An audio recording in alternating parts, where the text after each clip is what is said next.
Katie.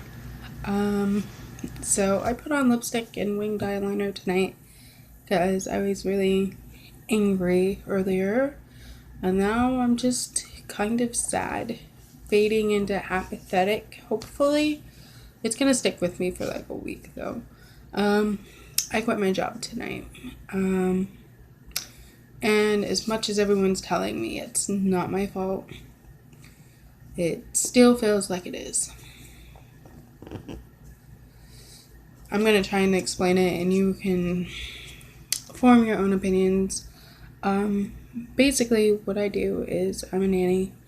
Been a nanny for a little while. Good pay, flexible hours normally. And I don't want to name her actual name, so I will call her Miss Agravain from like Merlin. You know how we all hated Agravain, and there's literally no point to him. So I finished working for this family as a companion care in the summer, and this lady replies to my response to her post. Normal, that's how people normally contact you through the website that I use. Normal, and nannying can be a good job if it's the right family and right amount of pay. But I was willing to take anything because I was losing my job, and I figured while I was working for her, I could find something else, hopefully. So I started with this woman, and it was kind of shady from the beginning, but I got a lot of days, which added up to a lot of money during the week. And so, I worked a lot of days. First paycheck comes around, no problem. But the second week that I worked for her, apparently something happened with her Miss Agravain's car, and she couldn't pay me until the following week. That's kind of a problem, considering that both me and my mom, I still live at home, that me and my mom live paycheck to paycheck. I tried to explain to her that it doesn't work like that. I couldn't just stave off of getting a paycheck. I get if money doesn't hit, but it was literally like a week before I got my second paycheck. And then that week as well, Miss Agravain asked me to do overnight. No big deal, right? But what happened was she asked me to do overnight Friday and overnight Saturday, and I figured I would be home Sunday before lunch. Didn't happen. She finally called me at 6 p.m. that she was just leaving a city that was 2 hours away. Wouldn't be home till 8. I didn't get home till 9. I was so pissed that I just got dressed and went to Target. And so it kept being like that if I didn't work on the day that my paycheck hit, my paycheck would hit on Thursday. It would hit on Thursday. That was the scheduled day that we picked for my paycheck. She wouldn't pay me, like, if I had Thursday off. But it wasn't just that. It ended up, and there was a problem with me where my car stopped working, and I had to be driven to work by either my mom or my sister. No big deal. I always got to work on time, left on time, and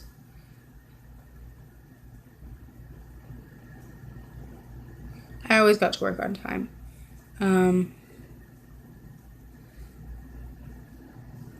And so it bothered me that as more time went on and that I told her that there was going to be a bit without my car, the more she told me last minute when she needed me to work. So it wasn't just pay, it was I wasn't getting enough hours. I was being told day of when I needed to work. And even if I had a car, it would still bother me. When it comes to work, I like to know my schedule the week before, honestly, unless it's a set schedule, I'm not explaining this very well. I'm just very tired. So I wasn't getting paid on time. I wasn't getting my hours up front. It was always last minute, like I was on call. And it kind of pissed me off because I could be doing something I normally wasn't. I was normally free because I had to be free to be able to work. But it just bothered me. The final straw was the real kicker because I sold my car. We sold my car. So yay. No car.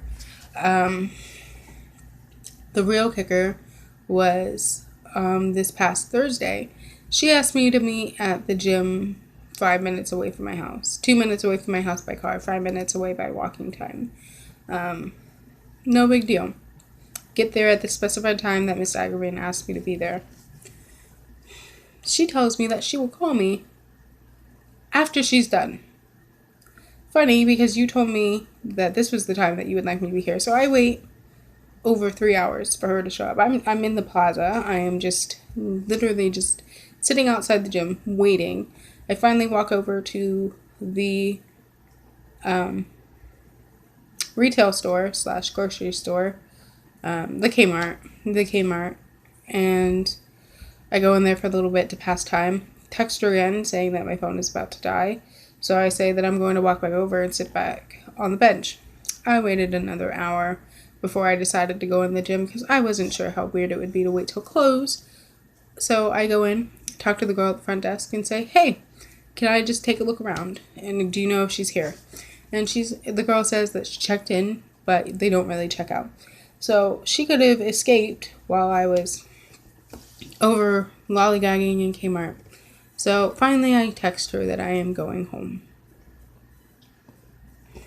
Because it's already past 9.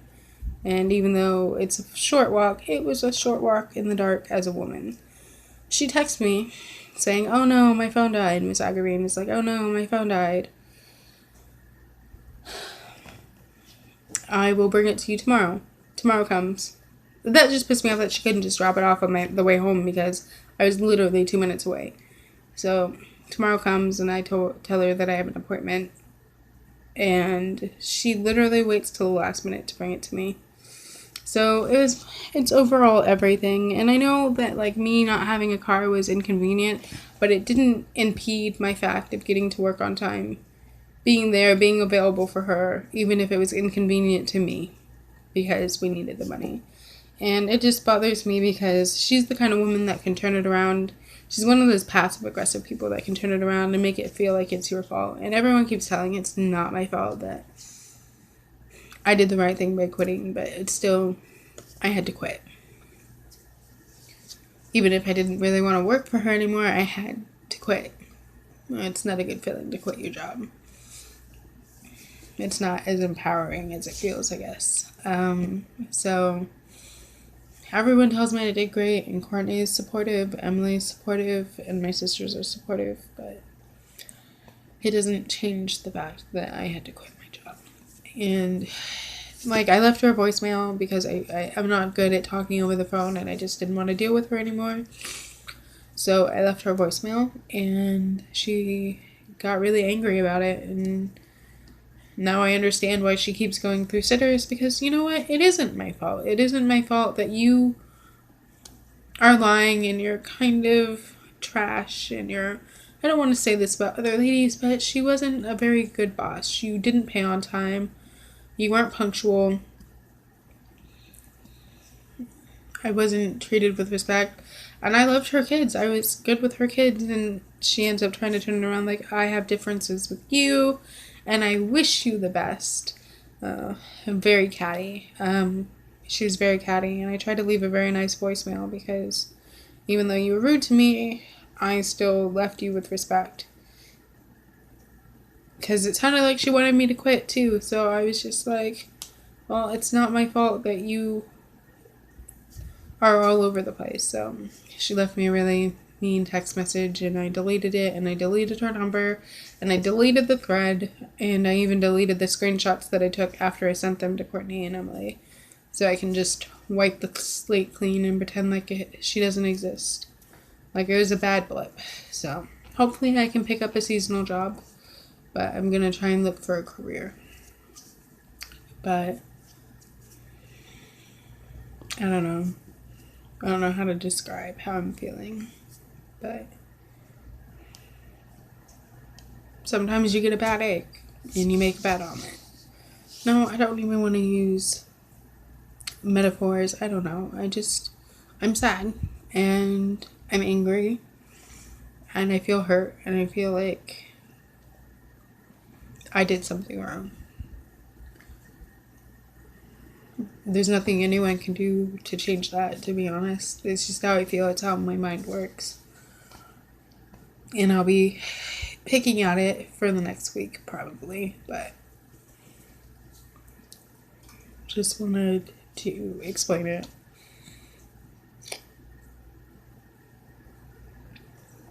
But it's funny because there were warning signs the whole time I was working for her. The way she explained that another girl wanted $60 a night, which makes sense because the woman works like 10-hour days. That's losing money, and I was losing money because I didn't even get $60 a day. And she said she kept losing sitters, and no wonder why. Like, you're so flaky and shady and rude and disrespectful to the people that work for you that why would we want to stay or give you the same courtesy?